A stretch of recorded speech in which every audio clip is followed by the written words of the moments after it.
بسم الله الرحمن الرحيم. الحمد لله رب العالمين والعاقبة للمتقين والصلاة والسلام على سيدنا محمد وعلى آله وأصحابه أجمعين. أما بعد، فقد قال الله تبارك وتعالى في كلامه المجيد والفرقان الحميد: فمن يرد الله أن يهديه يشرح صدره للإسلام ومن يرد أن يضله يجعل صدره ضيقا حرجا كأنما يصعد في السماء كذلك يجعل الله الرجس على الذين لا يؤمنون. صدق اللہ العظیم. قرآن کریم کی سورۃ الانعام 8ویں پارے کی ایک آیت تلاوت کی. یہ قرآن کریم کی وہ آیت ہے جس میں اللہ تبارک و تعالیٰ نے نور ایمان کا اور اس نور ایمان سے سینے کے کھل جانے کا تذکرہ کیا ہے. قرآن کریم کی اس آیت میں اللہ تعالیٰ ارشاد فرماتے ہیں کہ جس کو اللہ تبارک و تعالیٰ ہدایت دینے کا ارادہ فرمائے اس کے سینے کو اللہ تعالیٰ اسلام کے لیے کھول دیتے ہیں. جس کو اللہ تبارک و تعالیٰ ہدایت دینا چاہیں، ہدایت کے راستے پہ ڈالنا چاہیں، تو اللہ تعالیٰ اس کے سینے کو اسلام کے لیے کھول دیتے ہیں. وَمَن يُرِدْ أَن يُضِلَّهُ، اور جس کو اللہ تبارک و تعالیٰ گمراہ کرنا چاہیں اس کی بدعمالیوں کی وجہ سے. اللہ تعالیٰ تو کسی کو گمراہ نہیں کرنا چاہتے، انسان اپنی بدعمالیوں کی وجہ سے اپنے نصیب میں خود ضلالت اور گمراہی کے دروازے کھولتا ہے.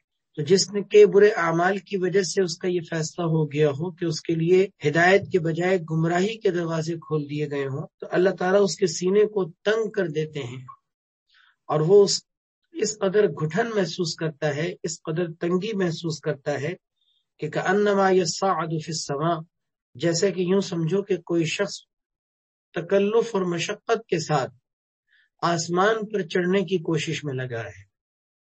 ظاہر ہے کہ آسمان پر کون چڑھ سکتا ہے؟ اگر آپ سے کہا جائے کہ آپ چھلانگ لگائیں اور آپ آسمان پہ پہنچ جائیں تو کس کی ہمت اور کس کی مجال یا کس کی طاقت ہے کہ وہ آسمان پہ پہنچ جائے؟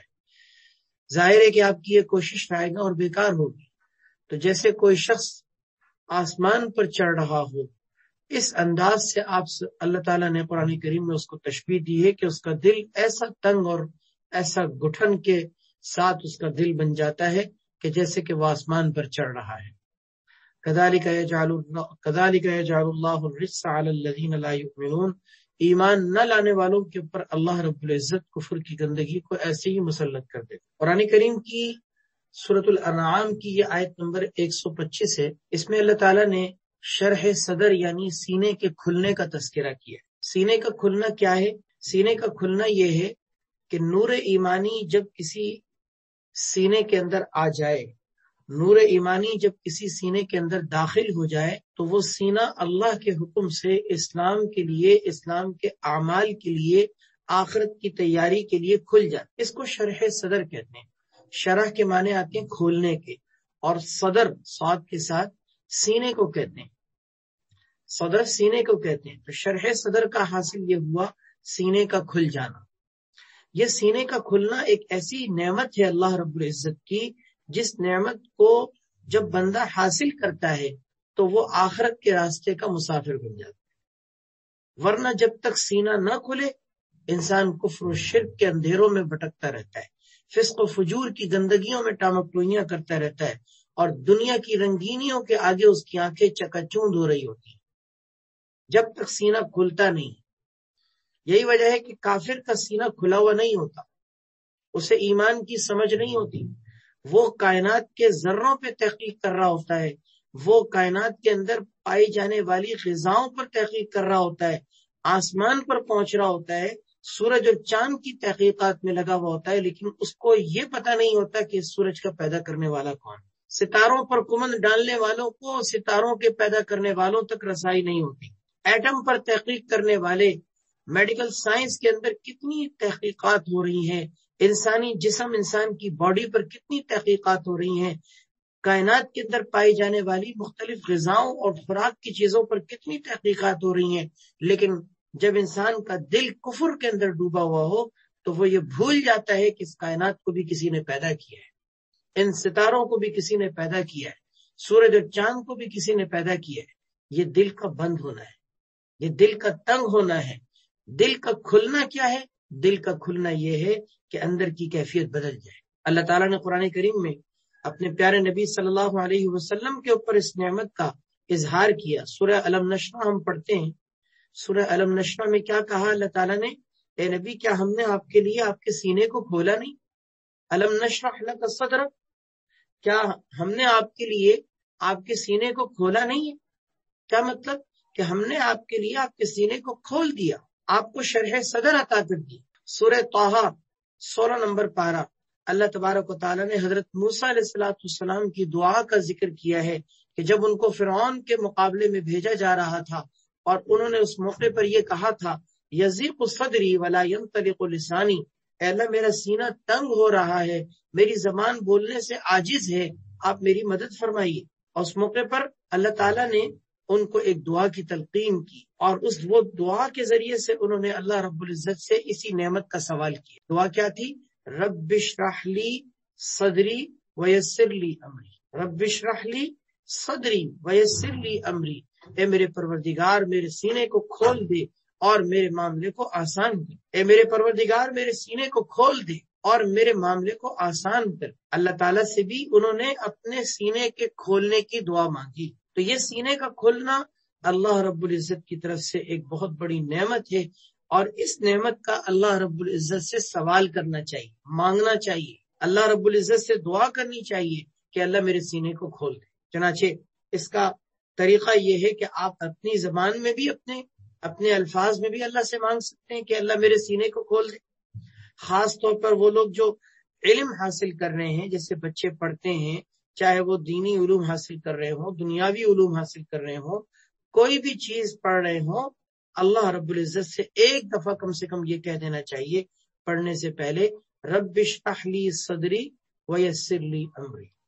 پوری دعا اگر آگے بھی پڑھ لیں تو اور بھی بہتر ہے، لیکن کم سے کم اتنا جملہ تو لازمی پڑھیں، رب اشرح لی صدری ویسر لی امری۔ بلکہ ہمارے اسلاف نے، ہمارے اکابر نے تو یہ کہا ہے کہ آپ قرآن کریم کھولیں اور تلاوت کرنے کے لیے بیٹھیں تو کم سے کم 3 مرتبہ یہ پڑھ لیں، رب اشرح لی صدری ویسر لی امری واحلل عقدۃ من لسانی یفقہوا قولی۔ اسی طرح کوئی کتاب، دینی کتاب کھول کر آپ پڑھ رہے ہیں، آپ مطالعہ کرنے کے لیے، اسٹڈی کرنے کے لیے بیٹھے ہیں، اب اس کتاب سے آپ کو ہدایت ملنا یہ آپ کے اختیار میں نہیں ہے، اللہ چاہیں گے تو اس کتاب سے آپ کو ہدایت دے دیں۔ کوئی بھی دینی کتاب ہو، کوئی بھی دینی لٹریچر ہو، کوئی بھی دینی جریدہ ہو، میگزین ہو، کوئی بھی مضمون ہے، آپ کے سامنے اگر کوئی دین کی بات سننے کو، پڑھنے کو ملتی ہے، آپ ایک دفعہ کم سے کم یہ کہہ کر اور اللہ سے مانگ کر پھر بیٹھے اور پھر پڑھیں، انشاءاللہ آپ کا سینہ کھلے گا۔ رب اشرح لی صدری ویسر لی امری۔ اسی طرح دینی مجالس اٹینڈ کیا کریں، دینی مجالس اٹینڈ کیا کریں، کسی بزرگ کا، اللہ والے کا بیان سنا کریں، تب بھی آپ ایک دفعہ کم سے کم یہ کہہ دیا کریں رب اشرح لی صدری ویسر لی امری، اللہ میرے سینے کو کھول دے کہ یہ جو باتیں ہیں جو سننے کو ملیں گی، جو مجھے پڑھنے کو ملیں گی، اللہ وہ میرے سینے میں اتار دے، میرے سینے کو کھول دے تاکہ مجھے سمجھ میں آئے، مجھے ہدایت ملے۔ باتیں تو بہت سننے کو ملتی ہیں نا، لیکن کام کی بات تو وہ ہوتی ہے جو دل میں اتر جائے، عمل میں آ جائے۔ اس لیے اس دعا کو اپنے پلو باندھ لیں، ساری زندگی اس دعا کو آپ پڑھیں اور پڑھتے رہیں، اپنے بچوں کو بھی سکھائیں، رب اشرح لی صدری ویسر لی امری، اللہ میرے سینے کو کھول دے اور میرے معاملے کو آسان کر۔ کتنی پیاری دعا۔ اب ایک حدیث میں آپ کے سامنے ذکر کر رہا ہوں اسی سینے کے کھلنے کے بارے میں، بڑی پیاری حدیث شعب الایمان میں علامہ بیہقی رحمۃ اللہ علیہ نے اس حدیث کو ذکر کیا ہے، اور مشکات المصابیح حدیث کی بڑی مشہور معروف کتاب ہے، اس میں بھی صاحب مشکات رحمۃ اللہ علیہ نے اپنی کتاب مشکات کے اندر اس حدیث کو شعب الایمان کے حوالے سے نقل کیا ہے۔ بہت پیاری حدیث شرح صدر کے بارے میں، اس سے آپ کو پتہ چلے گا کہ سینے کے کھلنے کی علامت کیا ہے، پتہ کیسے چلے گا کہ میرا سینہ کھل چکا ہے، یہ بات کیسے پتہ چلے گی۔ آئیے ہم سمجھتے ہیں کہ اللہ کے نبی صلی اللہ علیہ وسلم نے ہمیں اس کی کیا علامتیں، کیا پہچان بتائی۔ سیدنا حضرت عبداللہ ابن مسعود رضی اللہ تعالیٰ عنہ بڑے مشہور جلیل القدر صحابی ہیں، اور فرماتے ہیں کہ ایک دن نبی کریم صلی اللہ علیہ وسلم نے قرآن کریم کی اسی آیت یعنی سورۃ الانعام کی 125 نمبر آیت اس کی تلاوت فرمائی کہ فَمَن يُرِدِ اللَّهُ أَن يَهْدِيَهُ يَشْرَحْ صَدْرَهُ لِلْإِسْلَامِ، کہ جس کو اللہ تبارک و تعالی ہدایت دینا چاہیں اس کے سینے کو اسلام کے لیے کھول دیتے ہیں۔ جس کے لیے بھی اللہ تعالی ہدایت کا ارادہ کر لیں، اللہ اس کے سینے کو اسلام کے لیے کھول دیتے ہیں۔ آپ نے یہ آیت تلاوت فرمائی اس کے بعد نبی کریم صلی اللہ علیہ وسلم نے فرمایا کہ ان النور اذا دخل الصدر انفسح، کہ بے شک نور ایمانی، اسلام کا اور ایمان کا نور جب کسی سینے میں داخل ہو جائے تو اللہ کے حکم سے وہ سینہ کھل جاتا ہے، پھر آپ صلی اللہ علیہ وسلم سے اسی مجلس میں کسی نے پوچھا کہ یا رسول اللہ هل لتلك من علم يعرف به، کیا اس کی کوئی ایسی علامت ہے کہ جس سے یہ بات پہچانی جا سکے کہ سینہ کھل گیا ہے یا نہیں کھلا، نور ایمانی داخل ہوا ہے یا نہیں ہوا، اسلام کا نور دل میں اترا ہے یا نہیں اترا، اس کی کوئی پہچان اور علامت ہے یا نہیں؟ کتنا پیارا سوال کیا اس موقع پر صحابی نے، اللہ ان کو جزائے خیر دے کہ ان کے سوال کی برکت سے آپ نے جو جواب ہمیں مرحمت فرمایا ہے اس سے ہم اپنے سینوں کا جائزہ لے سکتے ہیں۔ بہرحال ان کے اس سوال کے جواب میں نبی کریم صلی اللہ علیہ وسلم نے فرمایا ہاں ضرور اس کی علامت ہے جس سے تم پہچان سکتے ہو کہ تمہارا سینہ اسلام کے لیے کھلا ہے یا نہیں، اللہ نے تمہارے لیے ہدایت کے دروازے کھولے ہیں یا نہیں، میں علامتیں تمہیں بتا رہا ہوں، تم ان علامتوں کی روشنی میں پہچان سکتے ہو کہ تمہارا سینہ کھلا ہے کہ نہیں۔ پھر آپ صلی اللہ علیہ وسلم نے اس کی 3 علامتیں بیان فرمائی، آپ صلی اللہ علیہ وسلم نے اس کی 3 علامتیں بیان فرمائی۔ ان تینوں علامتوں کو صرف سننا نہیں، ہم نے اپنا جائزہ لینا ہے، ہم نے اپنا احتساب کرنا ہے، اور ہم نے ان تینوں علامتوں کو اپنے اندر اگر آج تک نہیں ہے تو اب پیدا کرنا ہے۔ اللہ پاک مجھے بھی آپ کو بھی سب کو توفیق عطا فرمائے۔ آپ صلی اللہ علیہ وسلم نے فرمایا اس کی 3 علامتیں۔ پہلی علامت یہ ہے کہ التجافی من دار الغرور، کہ دنیا کا جو دھوکے کا گھر ہے اس سے کنارہ کش رہنا۔ دنیا جو دھوکے کا گھر ہے جس کو دار الغرور کہتے ہیں، غرور اردو میں تو غرور تکبر کو کہتے ہیں، عربی میں غرور کا مطلب ہوتا ہے دھوکا، اور دار الغرور کا مطلب دھوکے کا گھر۔ دنیا کو دار الغرور خود قرآن کریم میں اللہ تعالیٰ نے فرمایا ہے کہ وَلَا يَغُرَّنَّكُمْ بِاللَّهِ الْغَرُورُ، کہ تمہیں اللہ رب العزت سے یہ دنیا کا دھوکے کا گھر تم کو دھوکے میں نہ ڈال دے۔ شیطان کو بھی غرور کہا جاتا ہے، دنیا کو بھی دار الغرور کہا جاتا ہے۔ مَا الْحَيَاةُ الدُّنْيَا إِلَّا دَارُ الْغُرُورِ، قرآن کریم میں سورہ حدید میں اللہ فرماتے ہیں کہ دنیا کی زندگی تو صرف دھوکے کا گھر ہے، دنیا کی زندگی تو صرف دھوکے کا سامان ہے۔ تو اس دنیا کو دھوکے کا گھر کہا گیا ہے، اس لیے کہ جب انسان کی آنکھیں بند ہوں گی تو پتہ چلے گا کہ ہم کس دھوکے میں تھے۔ آج دنیا کی چکا چوند روشنیاں ہماری آنکھوں کو خیرہ کر رہی ہیں، دنیا کی رنگینیاں ہماری آنکھوں کو مست کر رہی ہیں۔ ہم دنیا کی دولت، دنیا کے مال، دنیا کے متاع، دنیا کے ساز و سامان، دنیا کی ترقیوں کو دیکھ کر متاثر ہوتے ہیں، لمبی لمبی بلڈنگوں کو، چمکتی دمکتی گاڑیوں کو، اور رنگ بدلتے اس زمانے کے جو مختلف قسم کے ساز و سامان ہیں ان کو دیکھ کر ہماری نگاہیں خیرہ ہو جاتی ہیں، اور ہم سمجھتے ہیں کہ شاید یہی چیزیں سب کچھ حاصل کرنے کے لیے ہیں۔ لیکن جب آنکھ بند ہوگی، جب دنیا سے آخرت کا سفر شروع ہوگا، عالم آخرت منکشف ہو جائے گا، اس موقع پر پتہ چلے گا کہ کیا حقیقت تھی، کیا دھوکہ تھا، کیا سچ تھا، کیا جھوٹ تھا، کیا خواب تھا، کیا حقیقت تھی، سب کچھ پتہ چل جائے گا۔ تو ہم اس وقت دھوکے کے گھر میں بیٹھے ہوئے، اور ہر شخص دھوکے میں ہے کہ میں ابھی اتنا جی جاؤں گا، میں ابھی یہ کر لوں گا، ابھی تو مجھے یہ کرنا ہے۔ ٹھیک ہے توبہ کریں گے لیکن بعد میں کریں گے، ٹھیک ہے اپنے اعمال کو صحیح کریں گے لیکن بعد میں کریں گے۔ یہ سب دھوکے تو ہیں، یہ سب دھوکے تو ہیں۔ انسان انہی دھوکوں میں اپنی زندگی کو گزار رہا ہوتا ہے، اور پھر جب دھوکے سے حقیقت کی طرف جاتا ہے پھر اس کو کف افسوس ملنے کے سوا کچھ نہیں ملتا۔ بہرحال تو ایک تو آپ صلی اللہ علیہ وسلم نے علامت یہ بیان فرمائی التجافی من دار الغرور، دھوکے کے گھر سے کنارہ کش رہنا۔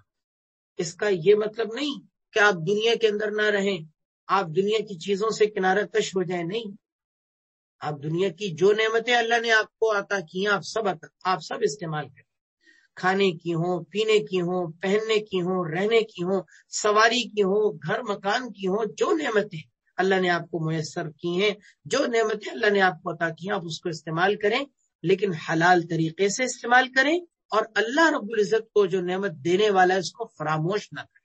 یہ 2 باتیں یاد رکھیں۔ یہ ہے دنیا کے دھوکے سے، دھوکے والے گھر سے کنارہ کش ہو۔ یہ مطلب نہیں کہ آپ کھانا پینا اور پہننا اور اوڑھنا بچھونا چھوڑ دیں، نہیں، ساری نعمتیں استعمال کریں، لیکن دو باتوں کا خیال رکھیں۔ ایک یہ کہ ان کو حلال طریقے سے استعمال کریں، ان کو حرام طریقے سے حاصل کرنے کی کوشش نہ کریں، کیونکہ اگر آپ نے ان چیزوں کو حرام طریقے سے استعمال کرنا حرام طریقے سے حاصل کرنا شروع کر دیا تو اس کا مطلب یہ کہ آپ دھوکے کے اندر دھوکے میں پڑ گئے، دھوکے کی چیزوں میں دھوکے میں پڑ گئے۔ دوسری چیز، جس نے یہ نعمتیں دی ہیں اور وہ کون ہے، ہم سب اس بات کو جانتے ہیں کہ وہ اللہ رب العزت ہے۔ اللہ نے یہ کائنات پیدا کی، یہ زمین، یہ آسمان، یہ کون و مکان، یہ سورج، یہ چاند، یہ ستارے، یہ کوثر، یہ دریا، یہ سمندر، یہ کھانے پینے کی برتنے کی ساری نعمتیں صرف اور صرف میرے رب اللہ رب العزت کی ہیں، سب اللہ کی۔ جب سب اللہ کی ہیں تو اس کو فراموش نہ کریں، اس کو بھولے نہیں۔ اس کو بھولنے کا مطلب موت ہے، اس کو بھولنے کا مطلب ہلاکت ہے، اس کو بھولنے کا مطلب تباہی بربادی ہے، اس کو بھولنے کا مطلب اس دھوکے کے گھر میں دھوکے میں پڑ جانا۔ تو ایک تو یہ بات ہو گئی کہ دھوکے کے گھر سے کنارہ کش رہنا، یعنی اس کا مطلب یہ کہ اللہ رب العزت کی دی ہوئی نعمتوں کی وجہ سے اللہ رب العزت کو فراموش نہ کرنا۔ دوسری چیز نبی کریم صلی اللہ علیہ وسلم نے بیان فرمائی، وَالْإِنَابَةُ إِلَى دَارِ الْخُلُودِ، وَالْإِنَابَةُ إِلَى دَارِ الْخُلُودِ، کہ ہمیشہ رہنے والے گھر یعنی آخرت کی طرف رجوع کرنا۔ انابت کہتے ہیں رجوع کرنے کو، اور دار الخلود کہتے ہیں ہمیشہ کا گھر۔ دنیا کو جس طرح دار الغرور کہا گیا، دھوکے کا گھر، آخرت کو دار الخلود کہا گیا یعنی ہمیشہ کا گھر۔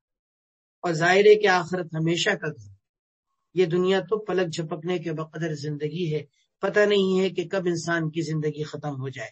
انسان چاہے کتنا سال دنیا کے اندر جی جائے، لیکن جب مرے گا نا تو اس کو یہ اپنی زندگی ایک صبح یا ایک شام محسوس ہوگی۔ آپ نے قرآن کریم میں پڑھا ہوگا، قرآن کریم میں کئی جگہ ذکر کیا ہے کہ وہی آخرت میں جانے والے لوگ یہ کہیں گے کہ دنیا میں تو ہم صرف ایک دن یا دن کے کچھ حصے رہے تھے بس۔ یعنی ان کو یہ پوری زندگی اپنی، چاہے وہ 60 سال کی ہو، 70 سال کی ہو، 100 سال کی ہو، 1000 سال کی کیوں نہ ہو، ان کو لگے گا بس ایک صبح یا ایک شام ہم جیے تھے۔ ان کو اپنی زندگی اتنی معمولی محسوس ہوگی، جبکہ آخرت کی زندگی ابد الاباد، دائمی، ہمیشہ رہنے والی، کبھی ختم نہ ہونے والی، حتیٰ کہ اللہ رب العزت موت کو بھی، حدیث میں آتا ہے، ایک مینڈھے کی شکل میں لا کر جنت اور جہنم کے درمیان میں لا کر اس کو ذبح کرتے، تاکہ جنتیوں کو پتہ چل جائے کہ یہاں کا عیش ہمیشہ ہمیشہ کا ہے، جہنمیوں کو پتہ چل جائے کہ یہاں کا عذاب ہمیشہ ہمیشہ۔ موت کو بھی اللہ رب العزت ذبح کر ختم ہو جائے گی، وہاں مرنا نہیں ہے۔ اسی لیے آخرت کو کہتے ہیں دار الخلود، ہمیشہ کا گھر۔ تو نبی کریم صلی اللہ علیہ وسلم نے فرمایا، دل کے کھلنے کی، سینے کے کھلنے کی دوسری علامت یہ ہے کہ انسان کو دار الخلود کی طرف رجوع کرنے کی توفیق مل جائے، جس کو ہم دوسرے الفاظ میں کہہ سکتے ہیں فکر آخرت نصیب ہو جائے، اس کی سوچوں کا مرکز، اس کے خیالات کا محور اور مرکز یہ ہو کہ میں اپنی آخرت سنوار۔ وہ کھا رہا ہے، پی رہا ہے، کما رہا ہے، چل رہا ہے، بیٹھ رہا ہے، ہنس رہا ہے، بول رہا ہے، جی رہا ہے، زندگی کے تمام کاموں میں اس کی فکر ایک ہی زاویے کے تحت گھوم رہی ہے، اور وہ کیا کہ میری آخرت خراب نہ ہو، میری قبر خراب نہ ہو۔ کماتے ہوئے بھی اس کو یہی فکر ہے کہ میں اپنی آخرت کہیں خراب تو نہیں کر رہا ہوں۔ اپنی زندگی کے تمام مواقع میں، تمام موڑ پہ اس کو صرف ایک ہی چیز کی فکر ہو کہ میری آخرت خراب، میری آخرت خراب ہو۔ یہ آخرت کی جو فکر ہے نا، اسی کو کہتے ہیں انابت الی دار الخلود۔ تو پہلی چیز ہو گئی دنیا جو دھوکے کا گھر ہے اس سے کنارہ کش ہونا۔ دوسری چیز دار الخلود یعنی جو ہمیشہ کا گھر ہے اس کی طرف رجوع کر، جس کو ہم فکر آخرت کہتے ہیں۔ تیسری چیز نبی کریم صلی اللہ علیہ وسلم نے ارشاد فرمایا کہ تیسری علامت یہ ہے کہ الاستعداد للموت قبل نزولہ، موت کے آنے سے پہلے اس کی تیاری کرنا، موت کے آنے سے پہلے اس کی تیاری کرنا۔ یہ نہیں کہ موت آئی یا بالکل سر پر آ گئی اب یہ سوچیں کہ اب ہم کچھ کر لیں، نہیں، موت کے آنے سے پہلے اس کی تیاری، بلکہ تیاری موت کی تو آنے سے پہلے ہی ہوگی نا۔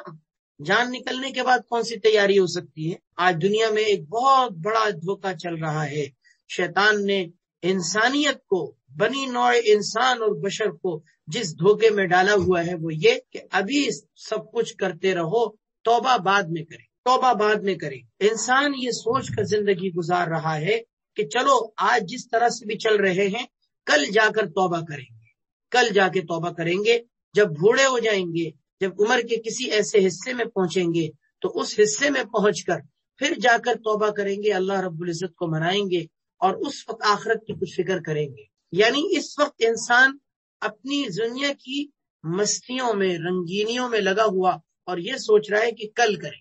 کل مجھے بتائیے، کل آنے کا کیا آپ کو یقین ہے؟ کیا یقین ہے کسی کو کہ وہ اپنی عمر کا بڑھاپے کا حصہ دیکھ سکے گا؟ مجھے بتائیے، کیا موت صرف بوڑھے لوگوں کو آتی ہے؟ کیا موت صرف بیماروں کو آتی ہے؟ کیا موت کسی سبب اور کسی حادثے کی وجہ سے ہی ہوتی ہے؟ بغیر سبب اور بغیر حادثے کے بھی ہم نے کتنے لوگوں کے قلب کی حرکت کو بند ہوتے ہوئے دیکھا ہے۔ کیا ایسا نہیں ہے؟ بغیر کسی وجہ کے رات کو سکون سے سوئے تھے، ہنس بول کر، کھا پی کر، سب کے سامنے بیٹھ کے باتیں بھی کی تھیں، صبح اٹھے تو زندگی ختم ہو چکی تھی۔ قبرستان میں صرف چھوٹے بچوں کی خبریں، آپ کو بڑے لوگوں کی خبریں نظر نہیں آئیں گی، صرف بڈھے لوگوں کی۔ آپ کو قبرستان میں بچوں کی بھی خبریں نظر آئیں گی، نوجوانوں کی بھی خبریں نظر آئیں گی۔ عمر کی کوئی قید نہیں ہے۔ اسی لیے تو کیا ہی بہتر بات کسی نے کہی ہے کہ آنے کے اعتبار سے نمبر لگا ہوا ہے، جانے کے اعتبار سے کوئی نمبر نہیں ہے کہ دادا پہلے جائیں گے اور پھر بیٹا بعد میں جائے گا، پوتا بعد میں جائے گا۔ نہیں، دنیا میں تو دادا پہلے آتے ہیں، بیٹا بعد میں آتا ہے، پوتا اس کے بعد آتا ہے۔ جانے میں ہو سکتا ہے پوتا دادا سے بھی پہلے چلے جائے۔ جانے میں کوئی ترتیب نہیں ہے، جانے میں کوئی نمبرنگ نہیں ہے۔ اس لیے اپنی موت سے پہلے آخرت کی تیاری کرنا، یہ ہے عقل مندی، یہ ہے عقل بندی، اور اسی کو کہتے ہیں سینے کا کھل جانا۔ جن کے سینے کو اللہ کھول دیتے ہیں انہیں یہ توفیق ملتی ہے، اور جن کا سینہ نہیں کھلتا وہ کل کل کر کے زندگی گزار رہے ہیں، وہ کل کل کر کے زندگی گزار رہے ہوتے ہیں کہ ہاں ٹھیک ہے، بہت اچھی بات ہے اللہ رب العزت کو راضی کرنا، بہت اچھی بات ہے توبہ کرنا، لیکن آج نہیں کل کریں۔ 25 30 40 50 سال کی پلاننگ کر کے بیٹھے ہوئے ہوتے ہیں، اور 25 منٹ کا بھی انسان کو بھروسہ نہیں ہوتا، 25 منٹ کا بھی بھروسہ نہیں ہوتا۔ اللہ پاک مجھے بھی آپ کو بھی سمجھنے کی توفیق دے، اس دھوکے سے نکلنے کی توفیق دے۔ میں پھر سے ریپیٹ کر دیتا ہوں، یہ تینوں علامتیں اپنے دل میں بٹھائیے اور ان علامتوں کو اپنے اندر پیدا کرنے کی کوشش کیجیے۔ یہی وہ علامتیں ہیں جس سے ہمارے سینے کا کھلنا ہمیں پتہ چل سکتا ہے۔ اب اس 3 علامت کی روشنی میں ہمیں سمجھنا ہے کہ ہمارا سینہ کھلا ہے یا نہیں۔ اگر کھلا ہے تو کس طرح کھلا ہے، کیونکہ یہ تینوں علامتیں جتنی زیادہ انسان کو نصیب ہوں گی اتنا زیادہ سینہ کھلے، اور جتنی کم ہوں گی اتنا کم سینہ کھلا ہوگا۔ پہلی علامت التجافی من دار الغرور، دھوکے کے گھر سے کنارہ کش رہنا، اور دوسری علامت ہے الانابۃ الی دار الخلود، ہمیشہ رہنے والے گھر کی طرف رجوع کرنا، یعنی آخرت کی فکر کرنا، اور تیسری علامت ہے الاستعداد للموت قبل نزولہ، موت کے آنے سے پہلے اس کی تیاری کرنا۔ اس کو سینے کا کھلنا کہا جاتا ہے۔ ان 3 علامتوں کو بھی اپنے اندر پیدا کیجئے، اور وہ جو میں نے شروع میں عرض کیا تھا اس کو بھی پلو باندھ لیجئے۔ کیا کہ آپ اللہ سے یہ مانگا کیجئے، رب اشرح لی صدری ویسر لی امری۔ آپ انشاءاللہ یہ دعا مانگیں گے، دعا قبول ہوگی، اللہ سینے کو کھولیں گے۔ جب سینہ کھلے گا تو یہ علامتیں بھی آپ کے اندر پیدا ہونی شروع ہو جائیں گی۔ رب اشرح لی صدری ویسر لی امری، رب اشرح لی صدری ویسر لی امری، رب اشرح لی صدری ویسر لی امری۔ اللہ ہم سب کے سینوں کو ایمان کے لیے، اسلام کے لیے کھول دے، اور اللہ ہم سب کو دنیا کے جو دھوکے کا گھر ہے اس سے کنارہ کش ہونے کی، آخرت جو دائمی گھر ہے اس کی طرف متوجہ ہونے کی، اور موت سے کے آنے سے پہلے موت کی تیاری کی توفیق عطا فرمائے۔ وآخر دعوانا الحمدللہ رب العالمین۔